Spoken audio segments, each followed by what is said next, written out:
Bonjour, bonjour, bienvenue sur le plateau de Batijournal TV. Nous sommes à Lyon sur le salon Bipositive 2019 et avec moi Baptiste Mully, bonjour. Bonjour. Vous êtes directeur général de BIM & Co. Absolument. BIM & Co, une petite carte de visite. Alors BIM & Co, c'est une société qui évolue dans le monde de la digitalisation du bâtiment et plus particulièrement dans les composants et la gestion des données des composants, des objets BIM, donc de la maquette numérique. Voilà. Et en fait, vous constatez aujourd'hui qu'encore aujourd'hui, il y a des freins à l'utilisation du BIM. Et quels sont ces freins? Qu'est-ce que vous constatez, vous, de votre pratique? Alors aujourd'hui, on évolue pas mal autour de la 3D. On sait très bien dessiner, on sait bien utiliser la 3D pour mieux collaborer, pour mieux définir des livrables, de la documentation. Mais on n'exploite pas encore complètement les données techniques et les données de manière générale qui composent la maquette numérique. Comment ça se fait qu'on ne l'utilise pas encore? Qu'est-ce qui freine? En fait, on collabore autour de cette maquette, on échange entre plusieurs logiciels et donc on n'arrive pas encore à structurer suffisamment l'information, en tout cas de manière facile, pour pouvoir collaborer. On n'arrive pas à parler le même langage autour de cette maquette numérique. Pour se comprendre, il faut structurer. Voilà. Comment on structure? En fait, on définit un langage commun, on harmonise les nommages des données. La maquette fonctionne comme une base de données et non plus comme des plans. Et donc, on a besoin d'harmoniser un petit peu la manière dont on va intégrer nos propriétés, nos paramètres, nos données dans la maquette. Et le fait de structurer permet de mieux échanger, si j'ai bien compris. Voilà, c'est ça. En structurant l'information, en la standardisant, derrière, on va pouvoir mettre en place des méthodes qui vont permettre d'échanger plus facilement l'information et plus facilement collaborer. Et donc, développer ce qui est vraiment le bénéfice du BIM, c'est de pouvoir collaborer, mieux concevoir ensemble. Alors, vous développez une solution pour ça. Comment s'appelle-t-elle et comment ça fonctionne? Alors, on développe une solution qui s'appelle onfly.io.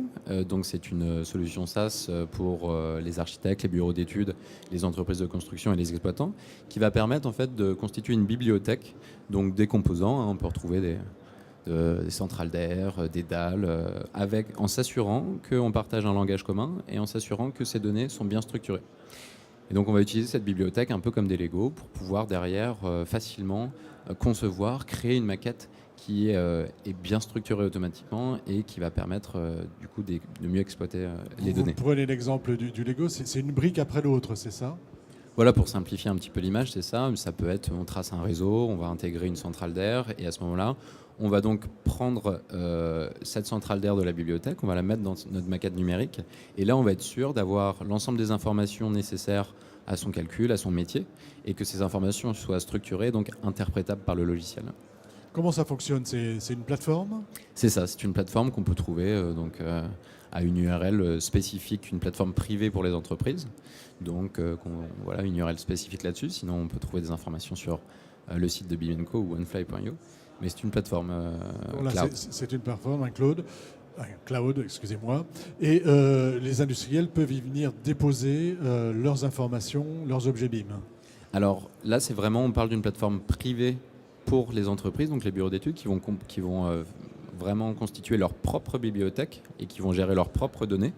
Et on a aussi une deuxième solution qui permet aux industriels, aux fabricants de la construction, de venir facilement structurer leurs informations et les diffuser aux professionnels. D'accord, donc tout le monde est intéressé en fait par cette chaîne de production, on va dire, d'objets BIM. Absolument. J'ai pas dit de bêtises. Non, non.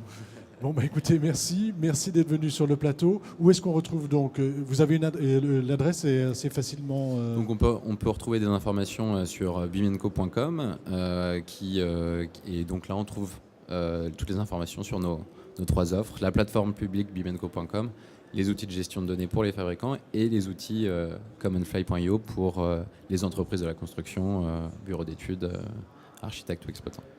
Merci d'être venu sur le plateau de Batijournal TV pour nous parler de BIM & Co. Merci à vous. Au revoir, à bientôt.